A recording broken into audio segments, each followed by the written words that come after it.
नमस्कार दोस्तों, स्वागत है आपका इवनिंग रिपोर्ट में। और इसमें हम लोग बातचीत करेंगे आज इवनिंग रिपोर्ट के साथ साथ आरआईएल की एजीएम में क्या क्या हुआ। तो दो बड़ी खबरें वहां से निकल के आई। एक तो आईपीओ के लिए डीआरएसपी फाइल हो गया है, और दूसरा उन्होंने ग्रोथ पाथ के बारे में क्या क्या, वैल्यू क्रिएशन के बारे में क्या बातचीत की, इस पे हम बातचीत करेंगे। और आज का इंटरेस्टिंग मार्केट जो था उस पर तो बात होगी। तो चलिए शुरुआत करते हैं मार्केट के साथ, और सबसे पहले देखते हैं कि क्या क्या हुआ आज। तो 132 पॉइंट कमजोरी के साथ निफ्टी बंद हुआ। दिन भर के दौरान वो करीब करीब 200 पॉइंट कमजोर था, और 5 दिन की जो लगातार बढ़त थी वो आज फिजल आउट हुई। कारण वही था कि एक्सेंचर के नतीजों के बाद आईटी शेयर्स ने जबरदस्त प्रेशर बनाया मार्केट में, और इसलिए वो मार्केट नीचे आया। और आईटी इंडेक्स करीब 3.5% से ज्यादा गिरा है, और जिसमें भी बड़े बड़े आईटी स्टॉक्स थे उन सब में अच्छी खासी पिटाई हुई है। हालांकि मिड और स्मॉल कैप सेगमेंट ने आउट परफॉर्म किया मार्केट को। तो मिड कैप 100 ने 0.22%, स्मॉल कैप 100 ने आधा परसेंट की रैली बनाई यहाँ पे। जियो प्लेटफॉर्म्स ने अपना डीआरएसपी फाइल कर दिया है आईपीओ लाने के लिए। तो 30 जून तक जो लाने की बात करें, तो फिलहाल अब उन्होंने डीआरएसपी फाइल किया, तो मान लीजिए कि 1-2-3 महीने और लग सकते हैं इसमें। और एफआईआईज ने आज 4859 करोड़ की बाइंग दिख रही है कैश सेगमेंट में, जो दरअसल मोटे तौर पे एफटीएससी की रिबैलेंसिंग थी, जो कि मंडे से इफेक्टिव हो जाएगी। तो आज उसमें 3:30 बजे के बाद आपने देखा होगा बहुत सारे वॉल्यूम के साथ खरीदारी हुई थी। तो ये है मोटे मोटी तस्वीर आज के बाजार की। डिटेल में अगर हम इसको देखें और समझें, तो जैसा कि मैंने कहा कि 132 पॉइंट वो गिरा है, लेकिन निफ्टी 500 आप देखेंगे तो केवल 37 पॉइंट, और बैंक निफ्टी 270। तो कोई बहुत बड़ी गिरावट या कोई ऐसा ट्रेंड रिवर्सल टाइप का नहीं दिख रहा था। हाँ, आईटी का प्रेशर था, तो आईटी का जो कि वेटेज है इंडेक्स में, तो उसका दबाव देखने को मिला, और आईटी सेक्टर अकेले उसको पिटाई भी कर रहा था। तो मिड कैप, स्मॉल कैप और माइक्रो कैप में आप देखेंगे रात बाइंग है, और विक्स भी 2% के आसपास नीचे गिरा। तो ये तस्वीर बनती है। अगर आप हीट मैप देखेंगे तो बहुत बड़ी कोई हलचल पूरे मार्केट वाइड में नहीं थी, सिलेक्टेड पॉकेट्स में थी। जैसे बैंकिंग में थोड़ा थोड़ा प्रेशर देखने को मिला, और लेकिन आईटी शेयर में आप देखिए ब्लड रेड है। 3.5% टीसीएस, 7.25% इन्फोसिस, 2.5% एचसीएल, इस तरह के तमाम स्टॉक्स में देखने को मिली। भारतीय आज 2% चला। जोड़ सकते हैं उसको कि आईपीओ आ रहा था या जो भी आ रहा था रीजन था, लेकिन आज भारतीय में थोड़ा सा मोमेंटम बना था यहाँ पे।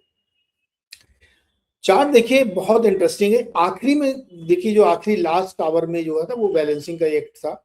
अदरवाइज मार्केट डाउन साइड में प्ले कर रहा था, और लगभग लगभग 200 पॉइंट जो गैप डाउन हुआ था वो मेंटेन रखा मार्केट ने।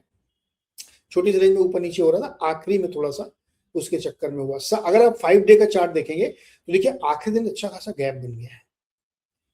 हर दिन आखिरी घंटे में थोड़ी बाइंग होती थी, लेकिन आज पूरा गैप बना, और आखिरी घंटे में आज भी बाइंग है, लेकिन आज बाइंग का कारण दूसरा था यहाँ पे। सेम चीज आपको बैंक निफ्टी में भी देखने को मिलेगी।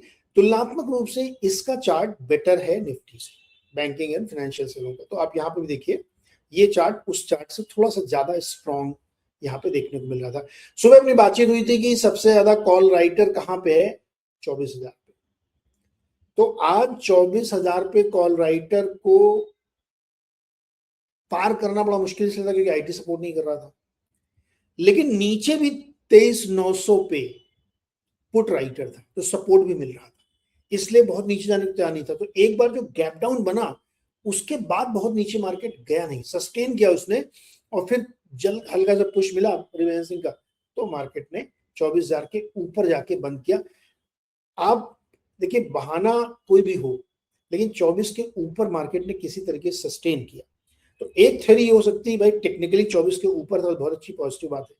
दूसरी थ्योरी हो सकती है कि जिस कारण से 24 के ऊपर है वो कारण वन ऑफ है, मंडे थोड़ी वो कारण रहेगा, तो मार्केट में दबाव भी बन सकता है। अब यहाँ पे ही पहले बता देता हूँ कि इस समय जो पीस डील का एमओयू हुआ था उसको लेकर के बवाल मचा हुआ है भाई साहब। ट्रम्प साहब का लेटेस्ट मैं आपको ट्वीट पढ़ के सुना देता हूँ, उन्होंने अभी क्या लिखा है। We did not meet out of desperation, Iran did, they are finished, we will pay out the 60, we will play out the 60 days, they get no money, not 10 cents। अब मैंने आपसे कहा था ना कि ये $300 बिलियन वाला बवाल बनेगा, कौन देगा पता नहीं है।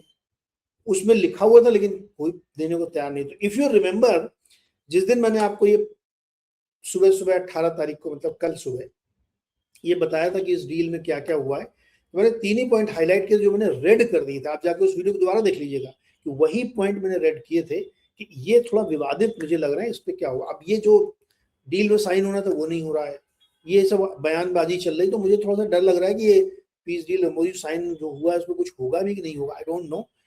Let's hope for the best, हमेशा पॉजिटिव सोचना चाहिए, लेकिन थोड़ा सा माहौल तो गड़बड़ा गया है। तो एक्सटर्नल फैक्टर मार्केट के लिए दिक्कत है, और आज यूएस मार्केट बंद है, जून 10th डे की वजह से आज मार्केट बंद है। इसलिए भी आपको कोई न क्रूड में वैसा भूचाल दिख रहा है, वो $80 के आसपास ये, न मार्केट में दिखेगा क्योंकि मार्केट बंद है। अब हमको सीधे ट्यूसडे को दिखेगा मार्केट, क्योंकि मंडे को खुलेगा, 2 दिन बंद रहेगा, सैटरडे संडे बंद रहेगा, आज बंद ही है, तो हम लोगों को राहत 3-4 दिन की मिल गई। दूसरा, ट्रम्प भाई साहब बहुत प्ले करते रहते हैं, तो ये बयान वो कल सुबह हो सकता है एकदम तारीफों के पुल बांध दे उनके, वो भी हो सकता है। खैर नहीं, किसने ऊपर खींचा किसने नीचे गिराया, भारती ने आज बहुत अच्छा सहयोग किया, 24 पॉइंट ऊपर ले गया। बाकी इन्फोसिस, आईसीसी बैंक वगैरह थोड़ा मोड़ा प्रदर्शन कर रहे थे। गिराने में देखिए किसका हाथ था, Infosys 61 point, TCS 18 point, HCL Techs 7 point, RIL 28 point. RIL की एजीएम थी आज, आखिरी घंटे में टक से किसी ने एक कैंडल में तोड़ा, भी दिखाएंगे चार्ट आपको। जो भारतीय के चार्ट देखिए आप, इसमें अच्छी खासी उठापटक ऊपर नीचे हुई और स्टॉक 2% गया। मे बी जब रिबैलेंसिंग होती है तो साइड वाले स्टॉक में भी कुछ ना कुछ हो जाता है, जैसे पिछली बार उसमें हुआ था एमएससीआई वाले में।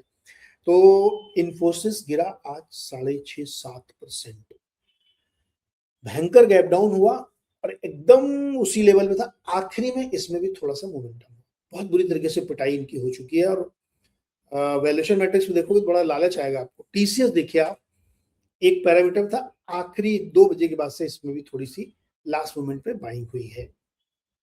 लेकिन मोस्ट सरप्राइजिंग ये था आज कि एक कैंडल आप देखिए, एक कैंडल में तोड़ दिया। अब ब्लेम हो सकता है रिबैलेंसिंग कुछ भी रहा हो, लेकिन आज एक तरफ एजीएम की स्पीच चल रही थी और दूसरी तरफ इस स्टॉक की पिटाई, ये एक बड़ा सरप्राइजिंग था। जबकि उन्होंने अनाउंस किया कि हम डीएचपी आज अभी फाइल करेंगे, और उनकी स्पीच के दौरान ही वो फाइल भी हो गया। तो जियो का आईपीओ आने की तैयारी हो गई है। एडवांस डिक्लाइन देखेंगे तो 24-26 का रेशियो है, 250 इधर है, 5-9 उधर है, 17-60 ये एनएससी का डेटा, प्लीज ध्यान रखिएगा, बीएससी इसमें शामिल नहीं है। जो 17-60 और 15-22 दिख रहा है, तो ओके टाइप का, नॉट बैड नॉट गुड। पूरे हफ्ते से हम देख रहे हैं कि ग्रे बॉक्स जैसा है, तो एडवांस डिक्लाइन से भी हमें कोई बहुत ज्यादा वैसा दिक्कत नहीं दिख रही है। आईटी स्टॉक्स देखिए 3.5% गिरा, फिर रियल टेक, पीएसयू, ऑटो, फिर सब गिरे। मजबूती केवल फार्मा और निफ्टी एनर्जी में रही। तो सेक्टोरली ये है, हीट मैप में आप ऑलरेडी देख चुके हैं। अब ये आया 4859 करोड़ की बाइंग एफआईआईस की, 1159 करोड़ की सेलिंग डीआईएस की, only because of FTSE rebalancing, जो कि इफेक्टिव है 21 या 22 तारीख से, मंडे से हो जाएगी। आज 19 है ना, 20-21, हाँ 22 तारीख से इफेक्टिव हो जाएगी। तो आज उन्होंने ऐसा कर दिया, तो ये आप उसके वन ऑफ इवेंट लेके चलें। अब क्रूड देखो, मैंने जिस समय छापा मारा था इस पे लिखा था तो 80 के आसपास चल रहा था। अब चूंकि आज बंद है तो पता नहीं किस तरह मूव करेगा, लेट्स सी। बट क्रूड में थोड़ा सा अपवर्ड बायस आ गया, अब वो ठंडा नहीं पड़ रहा है। लेकिन अपने एमसीएक्स के मार्केट में क्रूड और सिल्वर दोनों में नरमी देखने को मिली। गोल्ड देखिए 4160 की 63 के आसपास चल रहा है, और सिल्वर 65 के आसपास चल रहा है।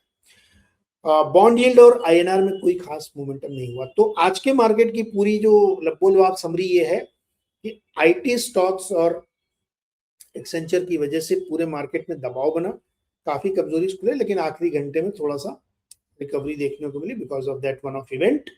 और एक्सटर्नल फैक्टर जो ग्लोबल क्यूज हैं वो 3:30 बजे के बाद से अब तक तो खराब है, बाकी अभी 2-3 दिन तक कैसे रहेंगे कह नहीं सकते हैं।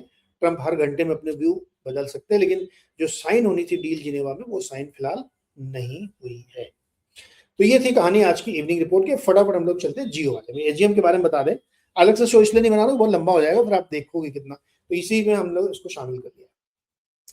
जियो का आईपीओ हो गया, बोर्ड ने जियो प्लेटफॉर्म को अप्रूवल दे दिया है और फाइल हो गया डीआरएचपी। 27 करोड़ इक्विटी शेयर का आईपीओ आएगा, फ्रेश इश्यूज होंगे। अभी ये फ्रेश इश्यूज है, आगे और देखते हैं उसमें कितना और लोग बेच रहे हैं नहीं बेच रहे हैं। 27 करोड़ का ये दिख रहा है, 10 रुपए की फेस वैल्यू होगी, बुक बिल्डिंग से इसका प्राइस तय किया जाएगा। तो एक खबर तो ये बड़ी थी। अब यहाँ पे देखिए 30 जून तक उन्होंने कहा था ले आएंगे हम। अब या तो जाके उस स्पीच में दोबारा सुनूं कि उन्होंने डीआरपी लाने के लिए कहा था कि लिस्टिंग कराने के लिए कहा था, बट जो भी है, लेकिन थोड़ा सा डिले तो है। मैं तो ये कहूंगा कि रिलायंस एटलीस्ट 3 महीना अपने प्रॉमिस से डिले कर रहा है। ये उनके ऊपर एक कह सकते हैं आप उनकी आलोचना है कि उन्होंने प्रॉमिस जो किया था उसमें 3 महीने का डिले, क्योंकि अब डीएचपी फाइल हुआ है, फिर उसको रिव्यू करेगा सेबी, फिर करेगा इसमें रफली 60 दिन तो आप मान लो कि अगर आया भी तो अगस्त से पहले नहीं आ पाएगा, लेकिन अगस्त तक आ जाएगा। या एक मोटे तौर पे रखो कि प्री दिवाली आईपीओ धूम मचाएगा। मजे की बात है प्री दिवाली एनएससी भी है। अब दो इतने लार्ज साइज के दो आईपीओ आपके सामने खड़े हैं, तो मार्केट कैसे इनको कंज्यूम करेगा ये हम लोग देखेंगे आगे। अच्छा, नीचे ये जो लिखा हुआ है जियो प्लेटफॉर्म अंडरस्कोर डीएचपी डैश, ये इसका पीडीएफ भैया, जिसको बहुत शौक है पढ़ने का वो डीएचपी पढ़ सकता है, मैंने लिंक दे दिया है इसमें। आरआईएल ने अपनी एजीएम में जो महत्वपूर्ण बातें कही वो बताना, उन्होंने वैल्यू क्रिएशन का रोड मैप दिया। उन्होंने ये बताया कि we doubled our EBITDA in the last 5 years as I look to the future. I am absolutely confident in our ability to double, indeed more than double our consolidated EBITDA over the next 5 years. ये एकदम सच बात है। पिछले 5 साल में उन्होंने अपना EBITDA double किया है और कह रहे हैं नेक्स्ट 5 ईयर में फिर डबल करेंगे। तो अभी चल रहा है 6 5 11, तो यानी 2031-32 का फाइनेंशियल ईयर मान लीजिए EBITDA डबल हो जाएगा। कंपनी का नेट प्रॉफिट 95,000 करोड़ होगा, EBITDA 2.5 लाख करोड़ होगा। अगर इसको आप डबल करें तो एक सिंपल मोटी गणित होती है कि स्टॉक का परफॉर्मेंस या कंपनी का परफॉर्मेंस बहुत बेहतर होगा, क्योंकि अगर आप एबिटा डबल कर रहे हैं तो प्रदर्शन भी वैसा होना चाहिए। In other words, Reliance will rank among India's foremost wealth creator through out Amrita. ये बात मुकेश जी ने अपनी स्पीच में बोली है। इसके बाद उन्होंने 5 रास्ते बताए, 5 अपने वेल्थ क्रिएशन के जो रोड मैप उन्होंने लिया। उसमें पहला रोड मैप है कि our O2C business, the mainstay of Reliance so far, will increase earning as soon as the geopolitical situation improves. जैसे ही लड़ाई झगड़ा पूरा खत्म होगा तो अर्निंग बढ़ जाएगी। We will convert all the crude oil we process into the materials, carbon fibre, speciality medicals, green chemical, ये सब चीजें वो बनाएंगे। तो पहला हुआ कि इससे काफी फायदा होगा और वॉर रुकते ही इंक्रीमेंट मार्जिन में शुरू हो जाएगा। दूसरी बात उन्होंने बताई कि हमारा जो न्यू एनर्जी का बिजनेस है वो अब एग्जीक्यूशन फेज में आ चुका है, कमिश्निंग फेज में आ चुका है। The integrated solar manufacturing and our advance battery platform will achieve one of the world's lowest cost of the RTC green power. तो वो अब तक जो लग रही थी, बन रही थी, वो सब लग गई, अब एग्जीक्यूशन फेज में आ गया। तो दूसरा वेल्थ क्रिएशन यहां से आएगा। तीसरा बात उन्होंने बताया है कि अच्छा नीचे कुछ छुप गया, एनीवे एआई इज बिकमिंग, मतलब एक जो उन्होंने भी एआई की कंपनी एक बनाई थी, बोला हम उसको भी एकदम ले आए हैं और भारत में एआई का पूरा इंफ्रास्ट्रक्चर हम रखेंगे। इसके लिए उन्होंने मेटा से टाई अप भी कर रखा है और ये भारत में बड़े पैमाने पे यूज केस और ये सब चीजें ओरिजिनली प्रोवाइड कराएंगे। तीसरी चीज उन्होंने एक बात और इसी में जोड़ के बता देता हूं कि वो सैटेलाइट लॉन्च करने की भी उनकी तैयारी है। जैसे मिस्टर इलान मस्क की सैटेलाइट सर्विसेज है ना टेलीकॉम की, वैसे ये खुद की अपनी भी करना चाहते हैं, ऐसी इन्होंने इच्छा बताई है। खैर वो तो उसके साथ जुड़ गया। अब पांचवा बात इनका ये, we plan to grow into India's largest FMCG company and among the biggest in the world. Company बहुत शानदार प्रदर्शन करी। अरे मुझे तो आश्चर्य लगा, इन्होंने 5,000 करोड़ रुपए तो खाली कैंपा कोला बेचा है। आप लोग पता नहीं पीते ही नहीं पीते, 5,000 करोड़ बड़ी बात है ये, और सीधे टक्कर दे रहे हैं कोक पेप्सी को। All our product basket and brands will get fast global access through the export platform. On the other hand, our B2B, B2C platform is designed to empower the millions of merchants and kiranas in India. यानी चौथा driver growth का ये होगा। और पांचवा driver growth का होगा export का। ये बहुत सारी चीजें एक्सपोर्ट लेवरेज करना चाहते हैं और 2032 तक इनका टारगेट है कि काफी बड़े 125-150 बिलियन डॉलर के उस ब्रैकेट में शामिल होकर एक्सपोर्ट करेंगे। तो ये इन्होंने 5 ग्रोथ ड्राइवर्स बताए हैं और नेक्स्ट 5 ईयर्स में ये अपना एबिटा डबल कर देंगे, ऐसा इन्होंने ये एक और चीज बताया है। ठीक है, तो अब ये हो गया इनका पूरा एक पाथ जिस पर इन्होंने रखा है पूरा। नाउ इस पूरी एजीएम का जो जिस्ट मुझे समझ में आया, जो मैं आपको समझाना चाहता हूँ, पहली चीज तो डिस्क्लोजर यहीं पे समझ लीजिए कि मैं जो कुछ भी बोल रहा हूँ उसके आधार पर आप कुछ मत करिएगा कि आप जाके रिलायंस खरीद लीजिए। नहीं, हर साल एजीएम करते हो, मैं इनकी एजीएम ही सुनता हूँ साल में एक बार, और वो उसी को सारा साल फॉलो करता हूँ। मेरा अपना मानना है कि बाय एंड लार्ज जो ये कहते हैं उसको ये अचीव करते हैं, लेकिन पिछले कुछ समय से कुछ चीजों में डिले हो रहा है। जैसे ये आईपीओ, जियो का आईपीओ बहुत पहले इन्होंने कहा था कि हम 5 साल में लेंगे, वो 5 साल से कितने साल हो गए।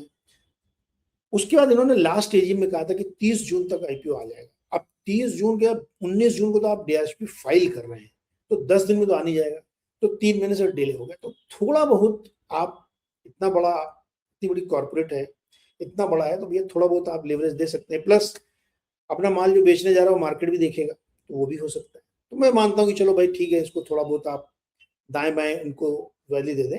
लेकिन लार्जली मेरा अपना तजुर्बा ये कहता है कि रिलायंस जो कहता है उसको वो पूरा कर ले जाते हैं। तो अब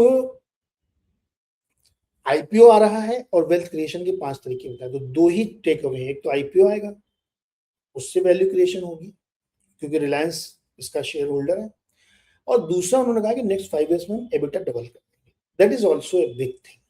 तो मुझे लगता है कि वो भी हमें नोटिस में लेना चाहिए।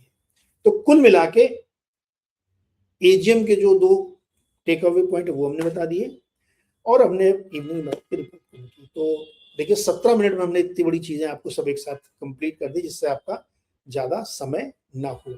अब हम लोग देखेंगे कि सोमवार को मार्केट किस तरह से बिहेव करता है, क्योंकि मिस्टर ट्रंप के टेंट्रम चालू हुए हैं। अब अगले 2-3 दिन तक मजेदार ट्रुथ सोशल पे आप पढ़िएगा, ये सब चीजें लिखी रहेंगी। होपफुली इस इवनिंग रिपोर्ट से आपको काफी कुछ समझ में आया होगा, और मार्केट का ट्रेंड हम लोग मंडे को देखेंगे नए सिरे से कि मार्केट उन सारी अच्छी बुरी खबरों को पचा लिया है उसने, या अभी कुछ बाकी है। फिलहाल 24,000 के ऊपर का निफ्टी एक अच्छा संकेत तो मान के चलिए। बहुत बहुत शुक्रिया, एंजॉय करिए वीकेंड को।